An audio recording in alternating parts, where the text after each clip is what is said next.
meningkatkan iman dan takwa kita kepada Allah Subhanahu wa taala. Karena sesungguhnya nilai dan harga diri kita baik di hadapan manusia, terutama di hadapan Allah Subhanahu wa taala, terletak pada kesempurnaan iman dan takwa kita kepada Allah Subhanahu wa taala. Inna khalaqnakum min dzakarin wa untha wa ja'alnakum syu'uban wa qabaila lita'arafu inna akramakum indallahi atqakum.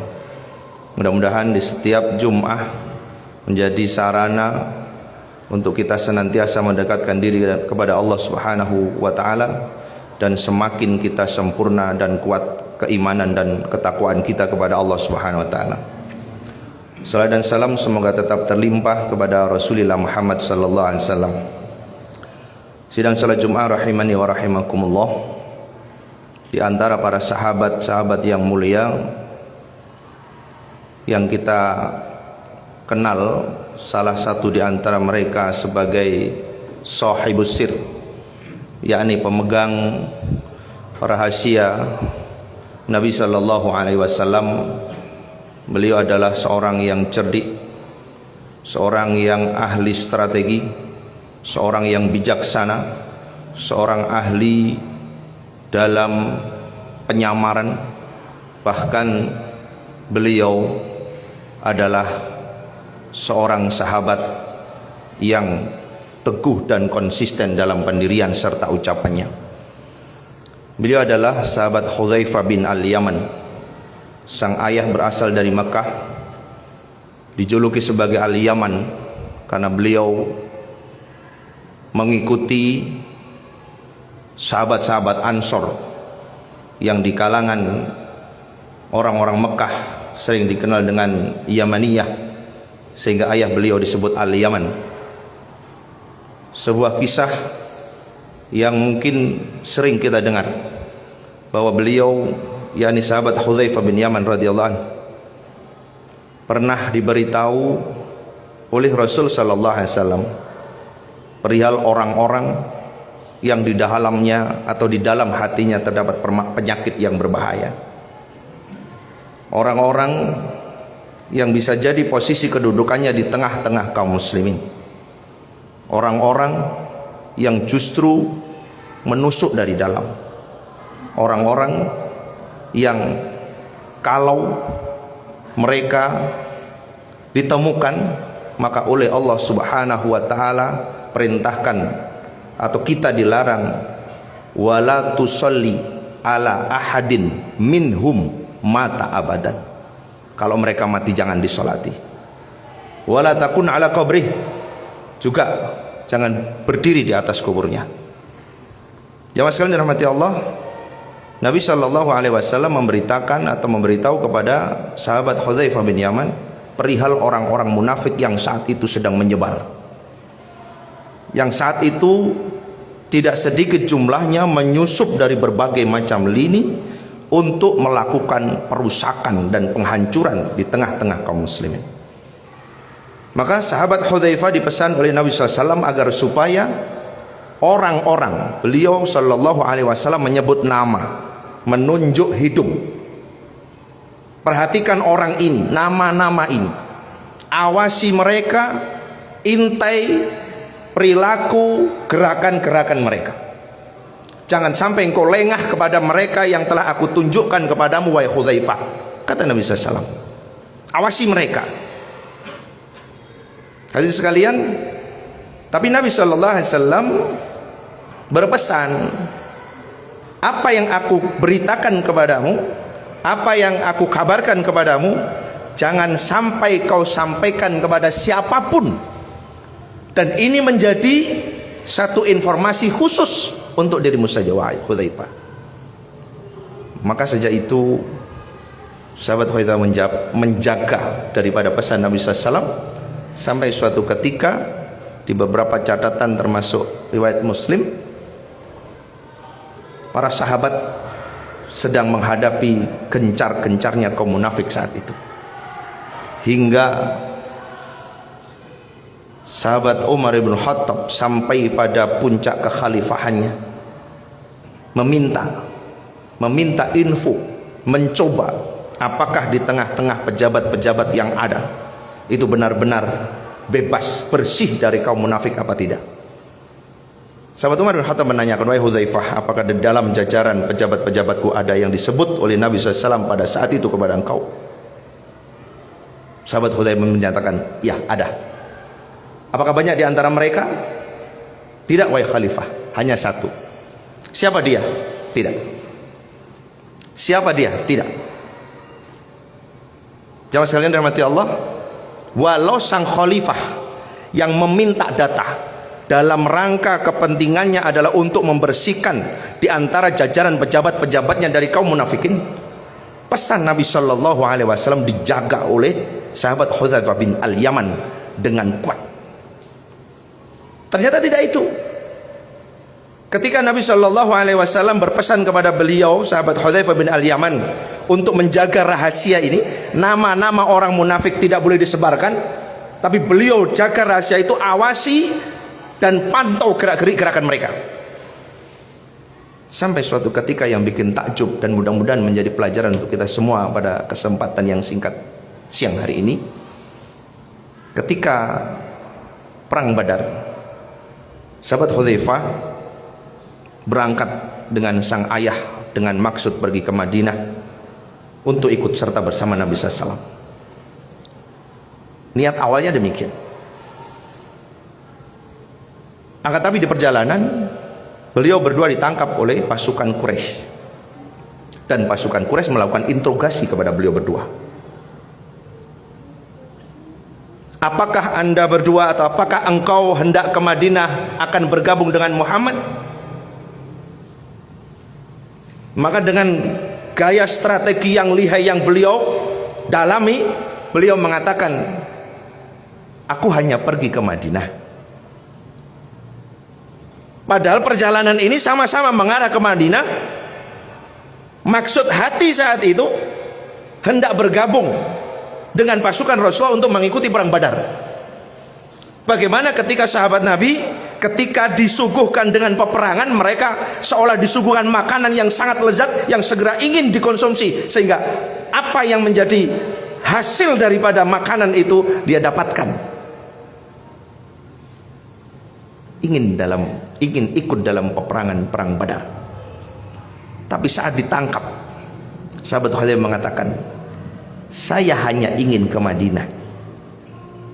Padahal interogasinya, apakah engkau ingin bergabung dengan Muhammad? Saya hanya ingin ke Madinah, atau kami berdua hanya ingin ke Madinah. Dan berita ini disampaikan kepada Nabi Sallallahu Alaihi Wasallam. Ketidakikutsertaan dalam peperangan menjadi dosa. Bagaimana sahabat Ka'ab ibnu Malik tidak disapa Nabi SAW pada saat izin untuk tidak mengikuti peperangan 50 sekian hari.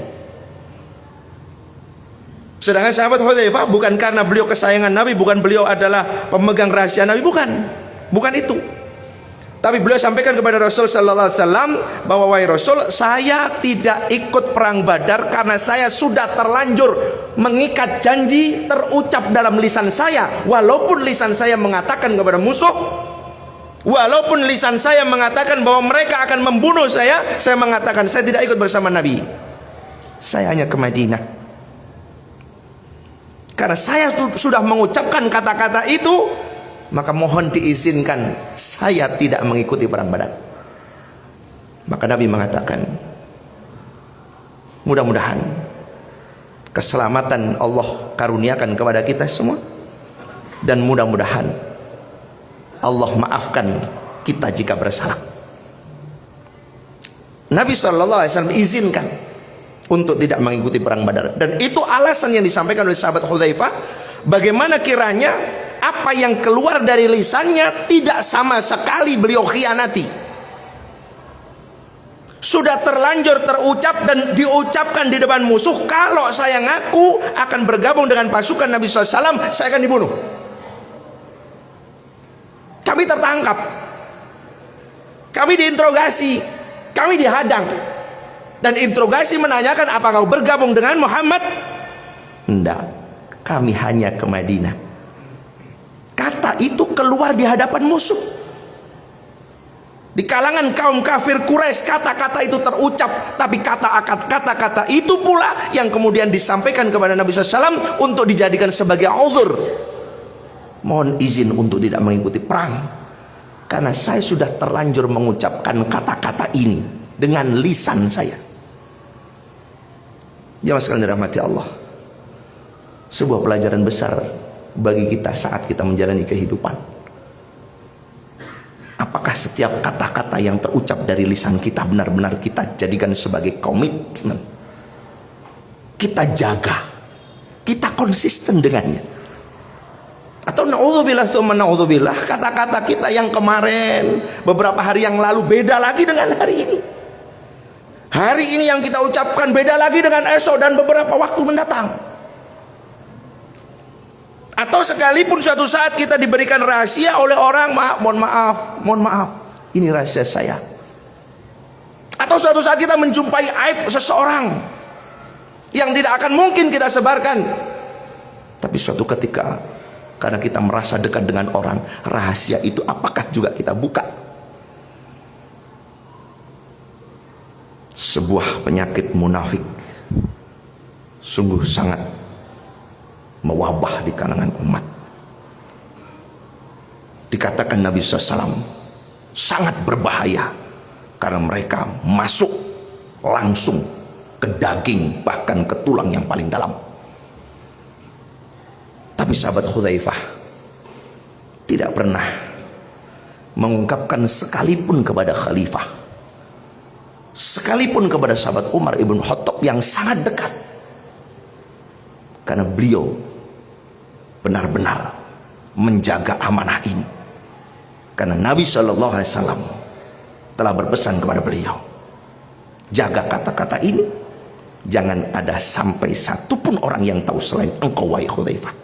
Jangan ada satupun orang yang kau beritahu yang mengetahui informasi dari aku ini kecuali engkau wahai Hudzaifah. Oleh karena itu jamaah sekalian dirahmati Allah, kalau sudah pernah ada seorang umat Rasul Shallallahu Alaihi Wasallam yang demikian, berarti suatu ketika pun kita bisa melakukannya. Dan kemampuan untuk menjaga dan melakukan penjagaan rahasia yang telah diamanahkan kepada kita hanya bisa dilakukan, hanya bisa ditempuh dengan keimanan dan ketakwaan kepada Allah Subhanahu wa taala. Janganlah hati kita rusak sehingga mengirimkan instruksi perintah kepada lisan atau ke seluruh anggota tubuh untuk berperilaku, berkata-kata yang tidak sesuai dengan apa yang diucapkan beberapa saat yang lalu.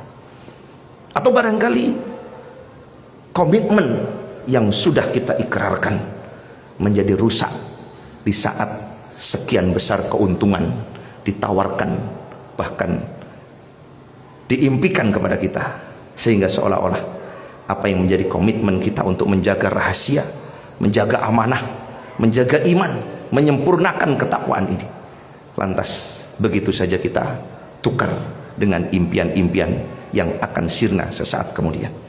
Mudah-mudahan Allah Subhanahu wa taala dengan pelajaran yang singkat, yang dalam, yang mulia ini mungkin bisa kita perdalam dengan baca sirah dan catatan-catatan sejarah yang ditulis oleh para ulama, bahwa beliau adalah salah satu di antara sahabat yang mulia yang memberikan tauladan kepada kita bahwa jangan sampai pintu munafik masuk atau terbuka pada diri kita sehingga perilaku demi perilaku seolah tidak kita katakan berbahaya. Pada saat kita melaksanakan sholat, rasa malas sudah mulai muncul.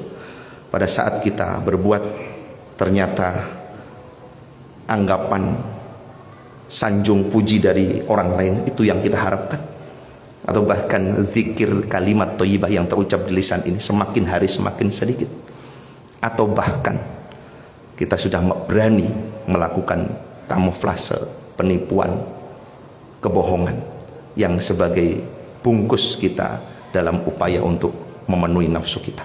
Mudah-mudahan Allah Subhanahu wa taala menjauhkan kita sejauh-jauhnya dari sifat munafik, dari gambaran tokoh-tokoh munafik yang ada di saat itu atau ada sepanjang zaman manusia atau kehidupan manusia ada.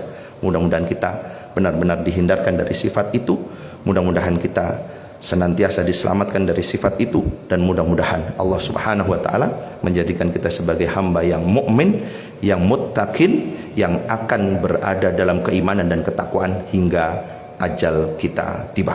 Barakallahu li wa lakum fil Qur'anil azim wa nafa'ni wa iyyakum bima fihi minal ayati wa dzikril hakim.